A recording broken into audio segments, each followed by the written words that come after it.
Hi everyone, my name is Candace and welcome to another series of Ask Serumize, a series where we receive a lot of esthetician mail where we will answer those questions. Today, we will answer the question, why do I have blackheads or why do I get blackheads? My name is Candace. I am an aesthetics instructor and a medical esthetician. I've been in the industry for about 20 years. So in this video series, we will learn what do pores do, what are blackheads versus sebaceous filaments, what causes blackheads and visible pores, and how to identify blackheads on my skin. So why do we have pores and why do we need them? So our skin does not technically breathe the way lungs do.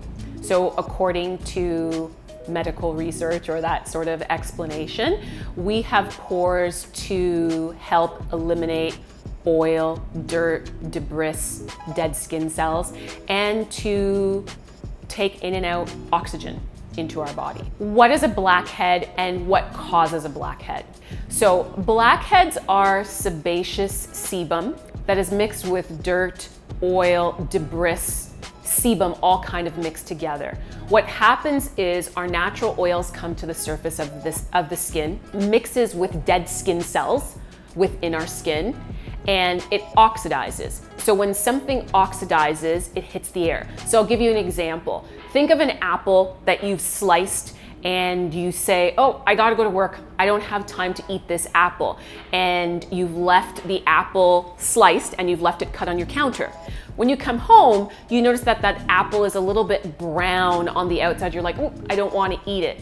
So the sebum that is mixed with our dead skin cells become oxidized, where that apple has turned brown on the outside. A blackhead is the sebum mixed with our dead skin cells that has turned either a dark grayish appearance or a dirty, almost black appearance, hence the term blackhead. So in medical terms, a blackhead is also called an open comedone. So blackhead, open comedone essentially is a combination of sebum and old skin cells that have mixed together that hit the air. Once it becomes oxidized, it becomes a blackhead. FYI, blackheads versus sebaceous filaments. Sometimes people get these two things mixed up. So we've already explained what a blackhead is. What is a sebaceous filament? So a sebaceous filament is oil, dirt, and debris all mixed together within an individual hair follicle. It will appear like a strand of hair, and in essence, they are a skinny strand of hair mixed with oil, dirt, and debris. This can be manually extracted with the aid of steam. So, blackhead is your sebaceous sebum mixed with oil, dirt, debris, which oxidizes with air that appears as a blackhead. Sebaceous filament is your oil, dirt, debris mixed within an individual hair follicle that will appear as a single strand of hair. For an FYI, pore size. I will get the question asked many, many times, can I change the size of my pores? I have large pores, can I get rid of my large pores? Pore size is pore size. You've been given your pore size by genetics. What we can never change essentially the size of our pore, but we can help minimize and improve the appearance of an actual pore size. Things that you can do to help minimize the appearance of your pores, I will give you 4 of my top answers that I'd have to say. 1, using BHAs in your skincare routine, so salicylic acid. We know that a beta hydroxy acid helps to flush out oil, dirt, and debris within a pore, helping to unclog a blackhead. When pores are unclogged and blackheads are reduced, a pore can appear smaller, hence reducing or helping to minimize the appearance of your pore. So that's one way, salicylic acid. Another way is using retinoids, which is your vitamin A derivative. Essentially what a retinoid is doing, it's helping to increase your skin cell turnover. Our skin cells turn over every 28 to 30 days, every single cycle. And with that, you're bringing up older skin cells. So when you are using a product to help refine the outer layer of your skin, you're bringing up old, and new. So if I'm using a retinoid and I'm helping to bring up all my old dead skin cells, and I'm constantly refining that epidermis or my stratum corneum, the outer layer of my skin, my pore size will be minimized. So we have a BHA, salicylic acid, we have retinoids. Another route you can delve into are procedures. A procedure that I find that it's a common favorite amongst estheticians is microneedling. So microneedling is a procedure that can help minimize the appearance of pores. And then lastly, using an SPF. So we know that we protect our skin against your ultraviolet A, so our UVA rays, which are our aging rays, and UVB rays, which are our burning rays. When we're not using SPF, we are continually over time contributing to the degradation of our collagen. So collagen is what keeps us young, keeps us plump, and just full looking.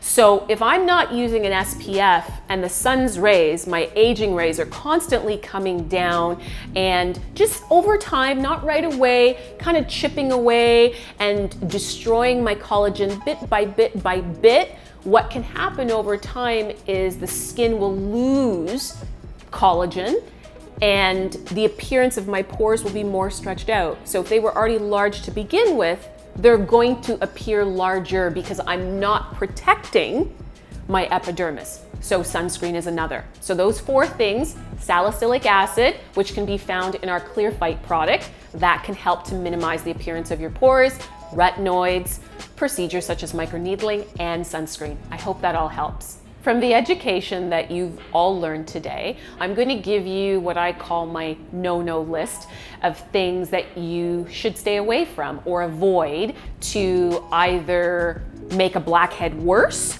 or to contribute to enlarging your pores. You want to stay away from comedogenic ingredients. So staying away from certain ingredients such as beeswax, let's say, in your products. Beeswax is not a bad ingredient, but staying away from certain oils, mineral oils, beeswax, any sort of oil, let's say, that can be pore clogging can contribute to worsening blackheads. So that's one. Another no-no I'd like you to stay away from are using certain tools. So we have comedone extractor tools. Comedone extractor tools should be left in the hands of a professional, whether that be your cosmetic esthetician or your cosmetic nurse. We are all trained how to use these tools without causing infection to a blackhead, making that blackhead become a papulopustule, anything larger, something even cystic. And we can also take out that blackhead for you without worsening the size of the pore.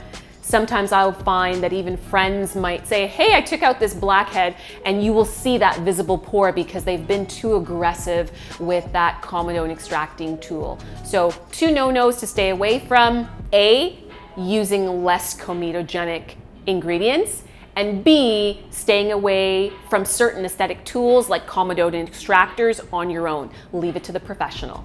From today's video, I hope you feel that you're better equipped to go out there and make wiser skincare choices. Thank you for watching our video. Leave a comment below on what you found most useful.